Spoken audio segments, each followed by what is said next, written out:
Students, welcome to PhD Jobs and Admission. This is Gauri.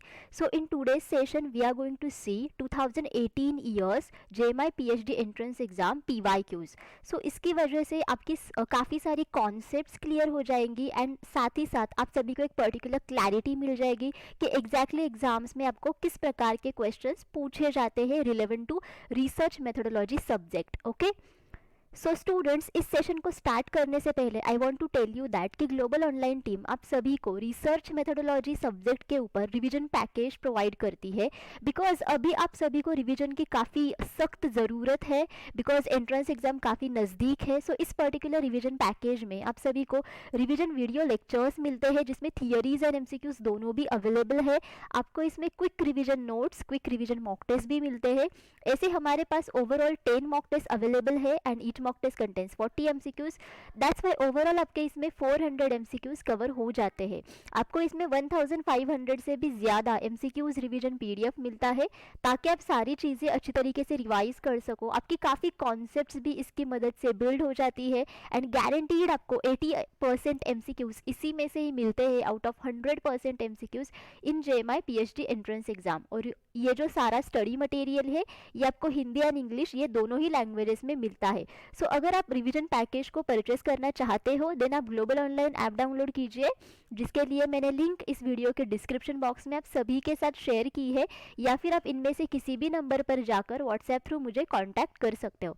And देखो, the revision package fees are only 699 rupees, तो काफ़ी कम है. सो मैं आप सभी को सजेस्ट करूंगी कि आप ग्लोबल ऑनलाइन टीम से इस particular research methodology revision package को परचेस करो. बिकॉज ऑफ दैट गारंटीड आप सभी लोग जेएमआई पीएचडी एंट्रेंस एग्जाम को तो क्वालिफाई करोगे ही, बट एज वेल आप सभी लोग इंटरव्यू सेशंस को भी क्वालिफाई करोगे. ओके फाइन, या. So let us start with our today's session. So let us see question 1 here.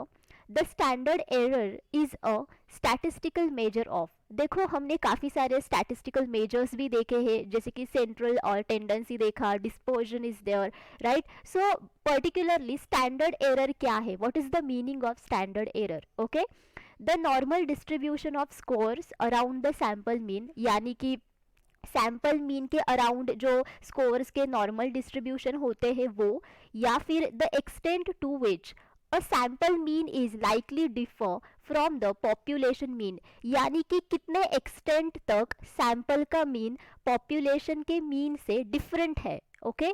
या फिर the clustering of scores at each end of the survey scale, मतलब सर्वे स्केल के each and every end के ऊपर scores के कितने clusters है, and none of the above.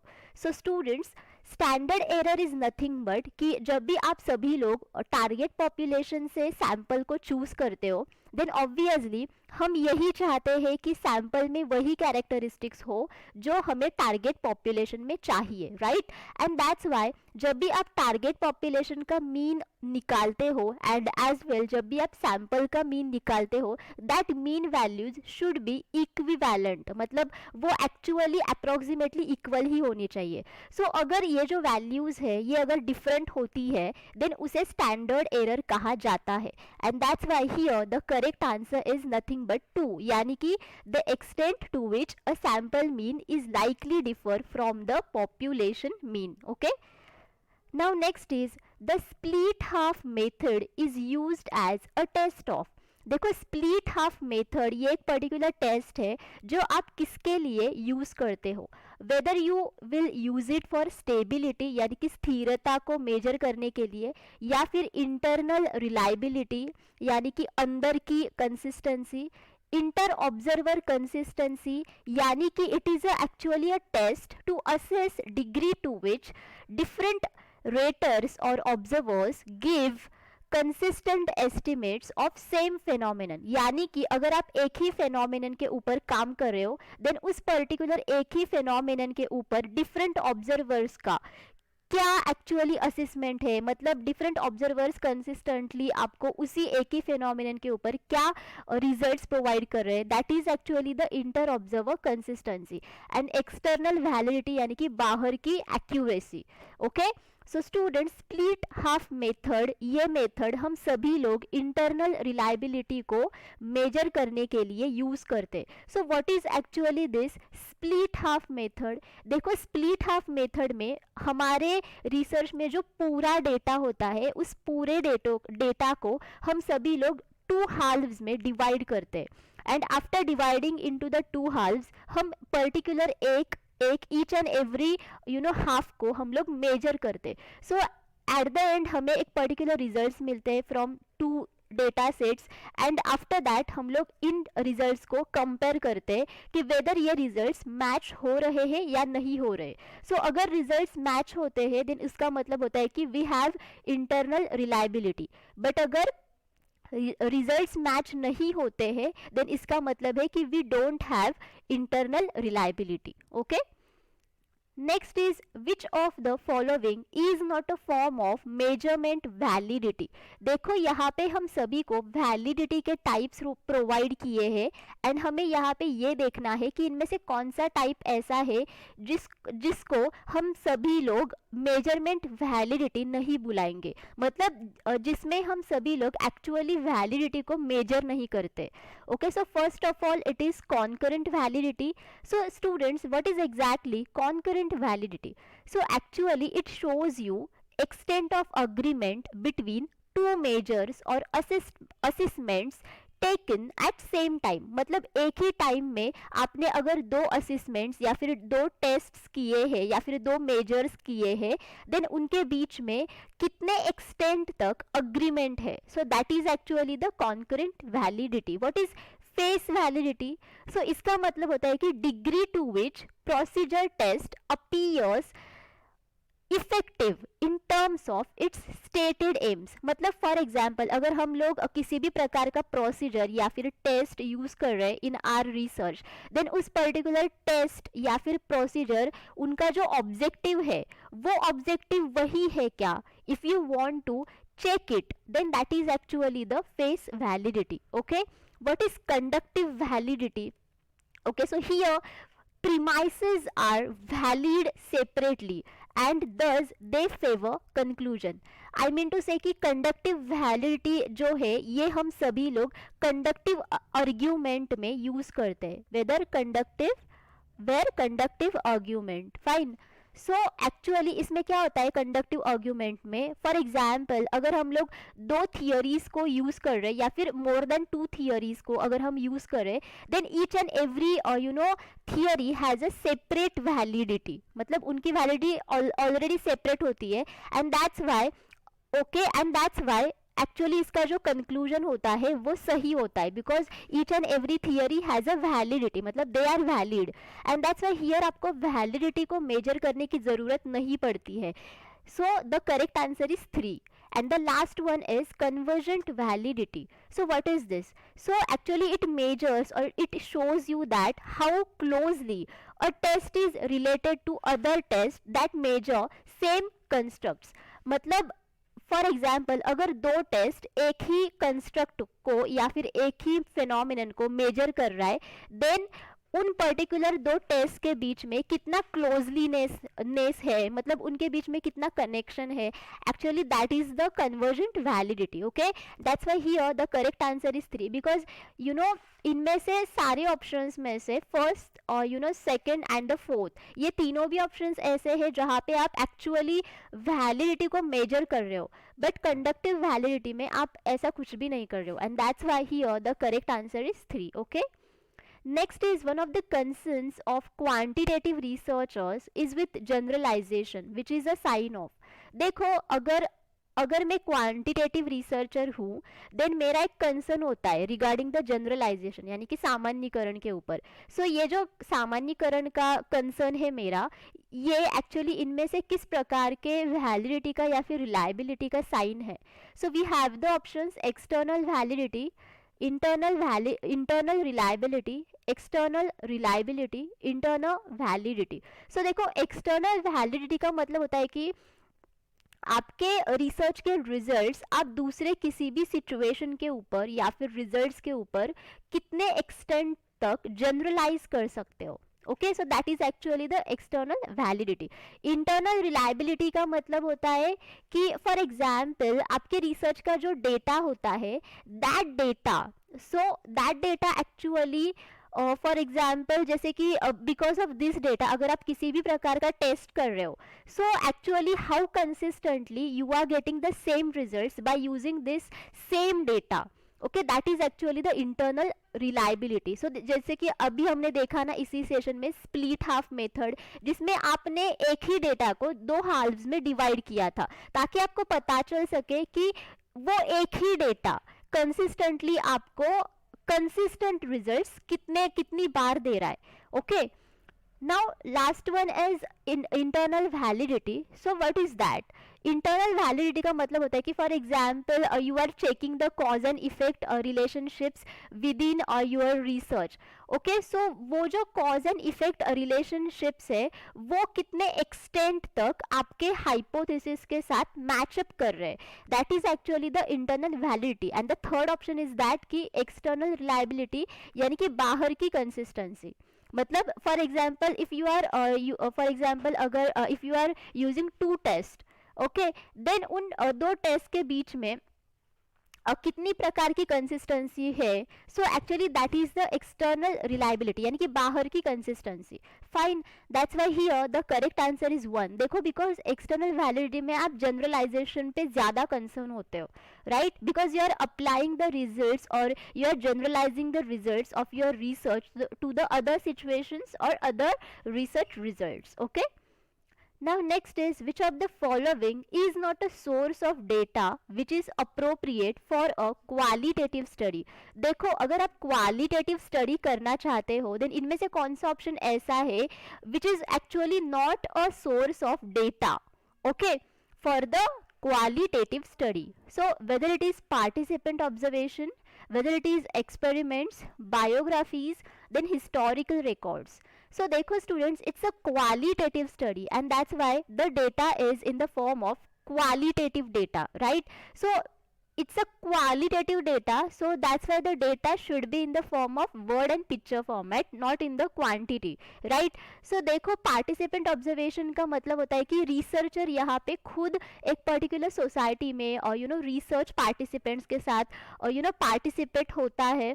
Okay, and after that he grabs the information or he grabs the knowledge about the participants, right? So participant observation ये एक ऐसा तरीका है जो आप सभी लोग qualitative study में use कर सकते हो for getting the data. So this is one of the source of data for a qualitative study. Biographies भी आप यूज़ कर सकते हो, जैसे कि बायोग्राफीज यानी कि एक पर्टिकुलर पर्सन क्या एक्सपीरियंस करता है in overall his life, right. So ये भी एक क्वालिटेटिव स्टडी का यू कैन से कि डेटा है. हिस्टोरिकल रिकॉर्ड्स भी वही है. So the remaining option is what, experiments. So देखो, एक्सपेरिमेंट्स में एक्चुअली आप सभी लोग स्टैटिस्टिकल टेस्ट करते हो, you test the hypothesis. So majorly the data is in the form of the quantitative, right, quantity, and that's why here the correct answer is second. Okay, now let us see here, if the smallest observation in a data is decreased, the average which is not affected is. So देखो, you have a particular data, okay, and उसका जो smallest observation होता है, अगर उसकी जो value होती है वो अगर आप decrease करते हो, then इनमें से कौन सा average उससे affect नहीं होता है. Okay, so whether it is mode, whether it is median, whether it is mean and whether it is harmonic mean. Okay, fine. So students, हम सभी को बताए कि all of these are actually the measures of central tendency, right? So mode यानी कि जिस data की frequency बार बार आती है, so that is actually the mode. Median यानी कि the middle value of the arranged order of data.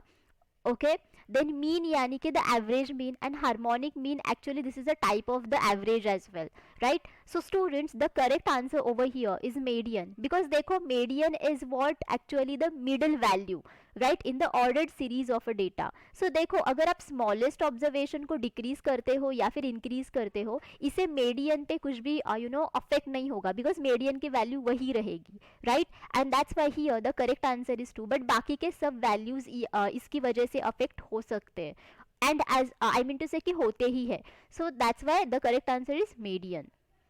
Next is the lower and upper quartiles of a symmetrical distribution are 40 and 60 respectively. The value of the median is, देखो आपको यहाँ पे lower and upper quartiles provide किए हैं of a symmetrical distribution जो कि 40 and 60 है, and आपको क्या करना है, बेस्ड ऑन दिस डेटा आपको मीडियन को कैलकुलेट करना है. देखो you have a 40 plus 60 divided by 2 which is the formula for median, यानी कि lower quartile plus upper quartile divided by 2. So 100 divided by 2 is actually the value 50. So that's why here the correct answer is 50. So देखो 50 is the value of median. Okay. Next is the middle value of an ordered series is called. देखो आप सभी के पास एक ordered series है, okay and उससे अगर आप मिडल वैल्यू को निकालते हो देन उसे क्या कहा जाता है. So whether you will call it as median, fifth deciles, 58th percentile and all of the above. देखो हम सभी को पता है कि जब भी आप ऑर्डर्ड सीरीज में डेटा को लगाते हो and the middle value is that actually the median, right. But fifth decile is actually it is also a median, because देखो फिफ्थ डिसाइल का मतलब होता है कि 5 divided by 10. So again the value will be 1/2, right, यानी कि it will be the middle value. Okay and 50th percentile is nothing but 50 divided by 100. So again it will be 1/2, यानी कि middle value, and that's why here the correct answer is 4. So all of these actually the forms of the median as it is. Okay, so that's why the correct answer is 4. Next is the scatter in a series of values about the average is called. Okay, so actually you have a particular average of your data and अगर वो average अगर scatter हो रहा है then actually what is that particular term is called. So whether you will call it as central tendency, whether you will call it as dispersion, whether you will call it as skewness or whether you will call it as symmetry. देखो हम सभी को पता है कि what is central tendency. So actually central tendency is nothing but कि actually ये हम सभी को एक पर्टिकुलर ऐसा बोलता है कि जो मिडल पोजीशन डेटा होता है पूरे डेटा में से, दैट मिडल पोजीशन डेटा पूरे डेटा को रिप्रेजेंट करता है. जैसे कि मीन, मोड, मीडियन, उसमें सेंट्रल पोजीशन डेटा पे हम ज़्यादा कंसर्न होते हैं, right. What is dispersion? Dispersion का मतलब होता है कि आपका जो डेटा है वो कितना स्प्रेड हुआ है from the average value, and that's why here the correct answer is nothing but second. Skewness का मतलब होता है कि asymmetry. Okay, asymmetry and symmetry यानी कि आप सभी को पता है what is that. That's why the correct answer is second. Okay, next is the measures of dispersion can never be. देखो मेजर्स ऑफ डिस्पर्जन की वैल्यू क्या नहीं हो सकती, वेदर ये पॉजिटिव नहीं हो सकती या फिर जीरो नहीं हो सकती या फिर निगेटिव या फिर इक्वल टू 2. देखो मेजर्स ऑफ डिस्पर्जन यानी कि your standard deviation, your variance, then your range. Okay, all of these actually are the measures of dispersion. Then again mean deviation, again it is a measures of dispersion, right. So measure of dispersion की value positive होती है, value zero भी होती है, equal to 2 भी होती है, but इसकी जो वैल्यू है ये कभी भी निगेटिव नहीं होती है, ये हमेशा पॉजिटिव जीरो होती है. Okay, that's why here the correct answer is third. Next is a test of statistical significance indicates how confident the researcher is about. देखो हम सभी लोग स्टैटिस्टिक्स को यूज़ करते हैं ताकि हम सभी लोग हमारे हाइपोथेसिस को टेस्ट कर सके, which is actually the nothing but the test of statistical significance. So actually ये particular test of statistical significance क्या हमें एक्चुअली इंडिकेट करता है कि रिसर्चर एक्चुअली किस चीज़ के बारे में कॉन्फिडेंट है. So let us see the options. The intercoder reliability of the structured interview schedule. मतलब अगर कोई भी रिसर्चर अगर स्ट्रक्चर्ड इंटरव्यू स्केड्यूल को यूज़ करना चाहता है देन उसकी एक्चुअली रिलायबिलिटी कितनी है, मतलब आई मीन टू से कि internal reliability. Okay, passing their driving test, मतलब उन्होंने उनका ड्राइविंग टेस्ट पास किया है. Then understanding the difference between bivariate and multivariate analysis. So whether they are confident about कि बाईवेरिएट एंड मल्टीवेरिएट एनालिसिस के बीच में क्या डिफरेंस है, and generalising their findings from the sample to the population. मतलब उनका जो फाइंडिंग्स है फ्रॉम द सैंपल, ओके, वो फाइंडिंग्स वो पॉपुलेशन के फाइंडिंग्स के ऊपर कैसे जनरलाइज करते हैं, और आई मीन टू से कि सैंपल एंड पॉपुलेशन के बीच में कितना डिफरेंस है या फिर कितना नहीं है। Okay, so students the correct answer is 4। Because देखो हम सभी ने आज ही के सेशन में देखा कि जैसे कि हम सभी लोग एक्चुअली टारगेट पॉपुलेशन में से सैंपल को चूज करते हैं, and actually that particular sample is the representative of the characteristics of the target population, right? And that's why we do the statistical test for the sample, ताकि हम सभी लोग जान सके कि जो भी कुछ फाइंडिंग्स मुझे सैंपल से मिले हैं वो सारे के सारे फाइंडिंग्स मैं पॉपुलेशन के साथ कैसे रिलेट कर सकती हूँ या फिर कर सकता हूँ, और जनरलाइज कर सकती हूँ या फिर कर सकता हूँ। Actually this particular thing, okay, is actually proved by using the statistical test, and test of statistical significance is nothing but the value of alpha, जो कि हमने देखा है alpha, right? Yeah, so that's why here the correct answer is nothing but the 4. Okay, next is which of the following is not normally included in a written account of qualitative research?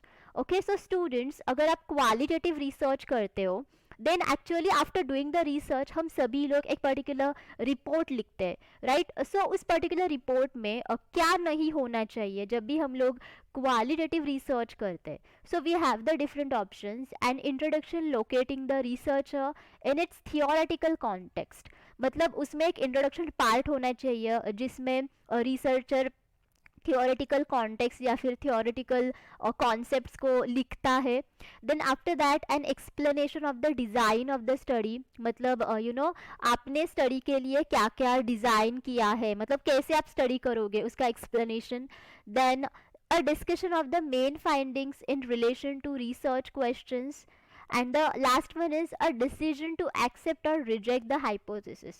So students, the correct answer is 4 because देखो it's a qualitative research and that's why आपको हमेशा यहाँ पे hypothesis को test करने की ज़रूरत नहीं पड़ती है because there is nothing like the quantitative data, numerical data, right? And that's why ये जो पार्ट है और डिसीजन टू एक्सेप्ट और रिजेक्ट द हाइपोथेसिस ये आप नहीं लिखते हो बिकॉज आप किसी भी प्रकार का आप यहाँ पे स्टैटिस्टिकल टेस्ट नहीं करते हो। या all of you getting, and that's why here the correct answer is 4। But बाकी के जो तीनों भी ऑप्शंस है जो कि एक्चुअली रिटन अकाउंट में आएंगे, मतलब in the report section of your qualitative research ये आएंगे। Okay, that's why here the 4th is a correct answer. Next is in mixed methods research quantitative and qualitative findings should be. Okay, so mixed methods research जो है उसमें quantitative and qualitative findings ये दोनों भी और actually क्या होने चाहिए।